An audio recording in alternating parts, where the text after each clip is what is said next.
Good evening, ladies and gentlemen. This is TVP World. You're watching World News Tonight. I'm your host, Benjamin Lee. Tonight, our main story focuses on Ukraine, following a visit from the European Commission's Vice President, Josep Borrell. And we'll cover the details in a moment, but first, here are tonight's top stories. Germans celebrate the fall of the Berlin Wall, an event that changed the world for good. The race before the race, Civic Coalition to elect their candidate for Polish president. And U.S. intelligence accuses Russia, China, and Iran of meddling in the elections.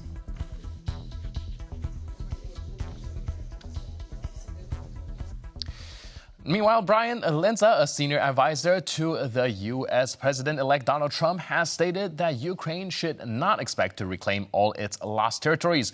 According to Lenza, a so-called realistic peace agreement would likely involve territorial concessions from Kyiv. Brian Lenza, who served as a strategist on Trump's presidential campaign, told the BBC that the incoming administration plans to question Ukrainian President Volodymyr Zelensky on his vision for peace. However, Lenza added that if Zelensky's plan includes the return of Crimea to Ukraine, it would demonstrate, quote, he is not serious. Crimea was annexed by Russia in 2014, and both Donetsk and Luhansk have been controlled by Russian-backed forces. Since the beginning of Russia's full-scale invasion in February 2022, Moscow has seized additional territory in eastern Ukraine.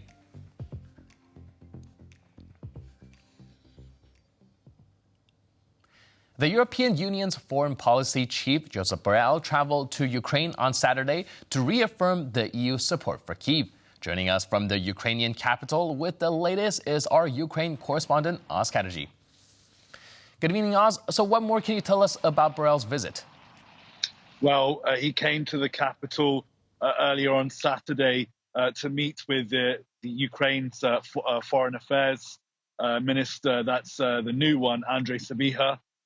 They spoke earlier. Now, again, the purpose of the trip was to reassure Kyiv that the EU would continue to support Ukraine and its war effort, no matter what the policy is from Washington.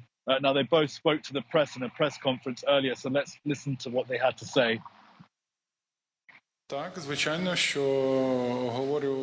Yes, of course. Possible future contacts were discussed at the level of leaders. As I announced before, we agreed that the teams will make practical preparations to organize such a meeting. This is what I can tell you as of now. The clear purpose of this visit is to stress the European Union support to Ukraine.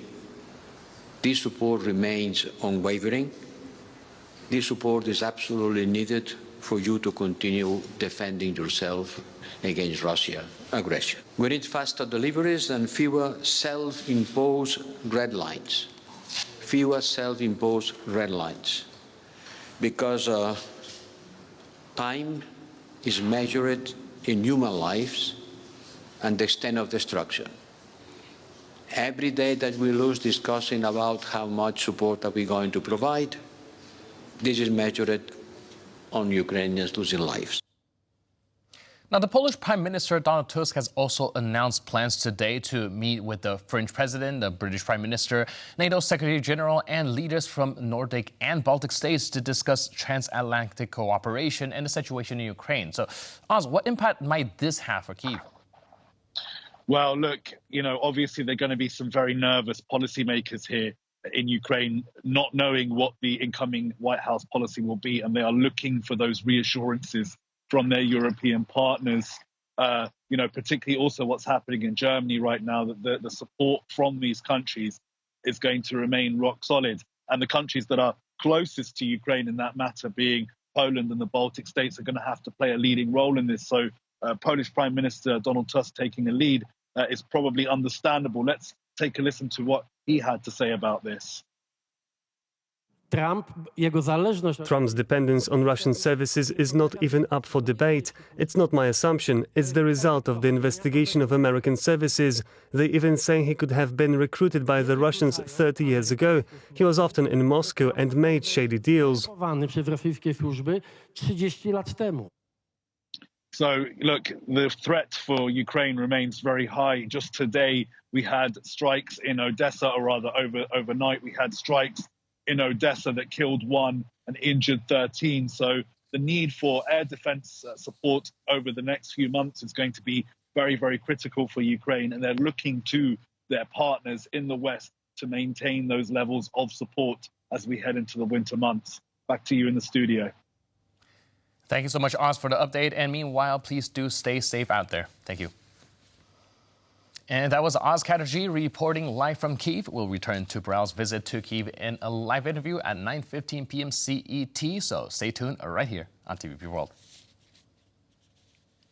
Now, in what is shaping up to be one of the most significant U.S. elections in years, several foreign actors reportedly attempted to interfere with the outcome. Russia is suspected of launching disinformation campaigns to disrupt the U.S. electorate, while others like Iran may have resorted to more drastic actions, according to the U.S. Department of Justice. Francisca Pilis has a story. Running for the post of President of the United States comes with its fair share of problems. Given the volatility of today's politics, the ambition of becoming arguably the most important figure in Western politics is sure to paint a target on your back, or in the case of Donald Trump, his ear. The man, who eventually went on to become the next president-elect, has had a run-in with gunmen looking to end his life twice during his campaign, first at a rally in Butler, Pennsylvania, and then on his own golf course in West Palm Beach, Florida. However, according to an indictment unsealed by the Department of Justice, a third assassination attempt was to take place in September, orchestrated by a state often opposed to Washington's interests. The Justice Department has charged an asset of the Iranian regime, who was tasked by the regime to direct a network of criminal associates to further Iran's assassination plots against its targets, including President-elect Donald Trump. This news was followed by the U.S. government's charge against the alleged Iranian asset, an Afghan national called Fahrad Shakeri, who's believed to currently be in Iran. He is claimed to have been instructed by an official in Iran's Revolutionary Guard, an army which answers to the government in Tehran, to find a way to kill Donald Trump before the elections. These claims were denied by the Iranian government. Tehran's alleged machinations don't stop there, however. Iran, alongside Russia and China, are suspected of rapidly ramping up their use of English-language disinformation in the months leading up to Election Day. These allegations were, again, rejected by the accused. Thankfully, U.S. federal agencies were on top of their game throughout the election cycle. We assess the information, we triage it, we run it through our indices, we share it with our partner agencies, and we talk to DOJ to assess that information and see if there is a violation of federal law. If there is, we action it. If there is or isn't a violation of federal law, we still share that with our field offices. As for the reason why these three countries, and especially Russia, chose to allegedly meddle with the elections, experts and federal officials suspect it's an attempt at sowing chaos for future elections, rather than helping a candidate win outright. They're not so much interested in picking a winner because they know they can't determine that, but they are interested in causing discord and causing divide, and they're very good at doing that. We saw that in 2016 where they kind of played both sides of the street. I suspect that they're doing the same as well. While the elections may have come and gone, experts believe foreign powers will continue to try to radicalize the U.S. electorate in the future, no matter which side of the political spectrum they're on. Germany celebrates the 35th anniversary of reunification as the country faces political upheaval. The collapse of the ruling coalition has set the stage for a snap election, forcing parties into a fast-track campaign. Mark Steele reports. A symbol of divisions in German society and a relic of the post-World War II occupation of the country was torn down 35 years ago. That night in 1989, the borders of East Germany were opened. These events resembled those of other Central Eastern European nations, where communism fell that year. The Cold War was over. To be free at last, it was really important to me. Somehow it was such a great feeling of freedom that night. Posters about that pivotal event in European history stretch 4 kilometers across Berlin. But today, the political climate in Germany is much different than 35 years ago. There are a lot of people and movements on social media that glorified the GDR and dictatorship in general. This is also shown by the strong shift to the right. Germany is seeing a rise in support for the far right and far left. Fears of an unstable future have become even stronger as the streetlight coalition formed by Scholz's Social Democrats, the Greens, and the Liberal Free Democrats is now history. On Wednesday, Finance Minister Christian Lindner was sacked after a disagreement over the state budget. One of the major problems and major cause of the collapse of the government, which is a huge deficit, the budgetary deficit, nearly 30 billion euro. German parties are facing a quick parliamentary election campaign. Economy Minister Robert Habeck will lead the Greens party's campaign. The fundamental confrontation of our time is between authoritarian power and liberal democracies. We must prevail in this conflict, and we must not assume that our liberal democracy is guaranteed forever. Chancellor Scholz announced he would call a confidence vote for January 15th. But the opposition has called on Scholz to hold it as soon as possible. Whether we have a vote of confidence in January, as Scholz wants right now, or earlier, it's, I think, very clear that Merz will be the next chancellor. The Christian Democrats, headed by Friedrich Merz, are leading in the polls with more than 30% support on average. But it is not certain whether they could govern alone, even if they won the election. The question is whether the future federal government in Germany will consist of the CDU and... it will never consist of the AfD, I can tell you that. The CDU has been very clear on that. The far-right AfD has recently claimed its first victory in the German state. Despite them being ahead of the Christian Democrats, the German sanitary cordon worked. No other party agreed to form a coalition with the AfD, which is treated as a suspected extremist organization by the German intelligence service. 3 of the party's members were recently expelled for suspected involvement in an extremist group accused by prosecutors of planning an armed revolt. Poland's Civic Coalition has announced its plans to hold primaries ahead of next year's presidential elections, with Foreign Minister Radosław Sikorski and Warsaw Mayor Rafał Trzaskowski competing.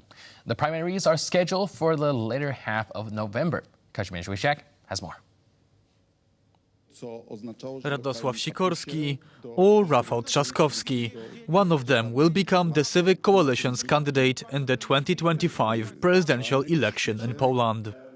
The two will go head-to-head in the primary election on November 23rd. All members of our party will vote in the primaries on who should be the presidential candidate. I count on an honorable competition with Rafał Trzaskowski. The stakes are high, as any new bill introduced in Parliament needs the signature of the president. The incumbent head of state, Andrzej Duda, hails from the conservative opposition, which poses a serious problem for the ruling camp. President Duda, from the moment we took the majority in parliament, has been systematically hindering our policy-making, both in international and domestic affairs. He has refused to approve our ambassadors abroad and is vetoing our bills, including the judicial reforms. Radosław Sikorski has more experience on paper. He is 61 years old, an Oxford graduate who served as both foreign and defense minister in previous governments. Rafał Trzaskowski, on the other hand, is almost 10 years younger than his rival. He only reached the position of deputy foreign minister during his career, but also briefly served as the Minister of Administration and Digital Affairs. He has been the mayor of Warsaw since 2018. One of Trzaskowski's advantages is that he had already run in presidential elections before. He narrowly lost to Andrzej Duda in 2020 with nearly 49% of the vote. He is now touring across Poland, meeting with residents and local government officials in various cities. I can see this great energy is returning. That's also thanks to you. I will never give up. I promise you. With the Civic Coalition primaries in sight, the latest opinion poll shows Poles are most likely to trust the mayor of Warsaw when it comes to matters of security. This issue is important for Polish voters, given the proximity of the war in Ukraine. The ruling coalition is also likely to have a candidate from the Poland 2050 party, Szymon Hołownia, who is the Speaker of the Parliament. The biggest opposition party, Conservative Law and Justice, is yet to announce its presidential candidate. The only question for us is who among our potential candidates could win the second round of the election. That is the only thing that matters. Early opinion polls so far show all potential right-wing candidates losing to the ruling center-liberal coalition. The Polish presidential election is scheduled for May 2025. Germany is facing a political crisis as Chancellor Olaf Scholz's governing coalition has collapsed amid deep budget deficits and a growing far-right movement. With the Christian Democrats leading in polls but unlikely to govern alone, Germans are heading towards a snap election that may redefine the country's political landscape. Joining us today on TVP World to discuss this is Jan Zielonka, Professor of European Studies at Oxford University. Hello, sir, and welcome to TVP World. All right. Unfortunately, we do have a technical issue with the audio, so we will be coming back. Meanwhile, just to give you guys a little bit of an update, we are still focusing on the topic with the German political crisis. As German Chancellor Olaf Scholz's coalition is falling apart, we will be discussing this topic with our guests and breaking down what are the situation when it comes to this particular coalition and why is Germany facing these type of political crises as of the moment and what the snap election will mean going forward. We're going to examine how serious the impact of Germany's 30 billion euro budget deficit is going to mean and how that might be a shift towards austerity. Now, let's go to try to establish a connection in a minute and see whether or not we can hear from our guests. We'll be back in a minute. And ladies and gentlemen, we are back here on World News Tonight here on TVP World. We have managed to establish a connection with our guests, so let's carry on with our interview. Now, just to reiterate, Germany is now facing a political crisis as Chancellor Olaf Scholz's governing coalition has collapsed amid deep budget deficits and a growing far-right movement. Now, with the Christian Democrats leading in polls but unlikely to govern alone, Germans are heading towards a snap election that may redefine the country's political landscape. Joining us today on TVP World to discuss this is Jan Zielonka, Professor of European Studies at Oxford University. Hello, Professor, and welcome to TVP World. Nice to be with you. So can you help us break down what are the main factors that led to the collapse of Scholz's coalition government, and what does this say about Germany's current political climate? Well, formally, it is about budget. The Germans take budget seriously, which is not the case with all European countries. But I think the main reason is political.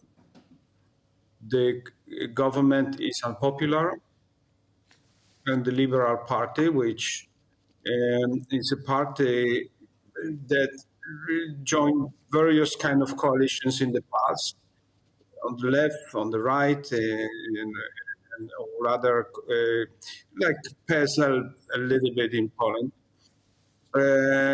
decided that continuing this coalition it doesn't work for them, and they may be better off with new elections, new government. Right. So like you mentioned, aside from budgetary issue, the coalition has been, well, growing unpopular. Now, when it comes to this snap election, how might this move address the political instability that's already taking place inside of Germany? Well, these things usually go together. If there are economic problems and a lot of political dissatisfaction, that parties try to position themselves and fish in troubled waters. After all, parties are selfish. They not necessarily care about European situation or even the situation of German democracy. They just want to be in a position which is better than the current one. Right, and speaking of wanting a position that is better or perhaps different from the current one, we do see the AfD party gain a lot of ground recently in Germany. What factors do you think is driving this support? Is it because of the unpopularity of the existing parties, or is the unpopularity of the existing parties due to the rise of parties like the AfD? The same things happen in most European countries, and as we have seen in America, there are local variations, but they basically point to the crisis of liberal parties from the center left and center right, and they just fish in troubled waters, and not for the first time they are doing well at the ballot box. In Germany, less than in other countries, but it will not last, I fear, forever. Right, like you mentioned, the liberal parties across the globe, perhaps not just in Europe, but as seen in the United States, are taking a wallop when it comes to their popularity. Do you have any theories behind why that is the case? It would be nice to have one factor, like economic one or a culture one. But I think there is a combination of factors. It's clear that liberal democracies are struggling economically when faced with the competition of China in particular, but not only China, countries like South Korea as terrific examples. They struggle in the military field in Ukraine. The policy is not gaining ground. Is half-hearted support for Ukraine, which helps them to survive but not to prevail. And they diplomatically they don't have much leverage over Israel today and the Arab world.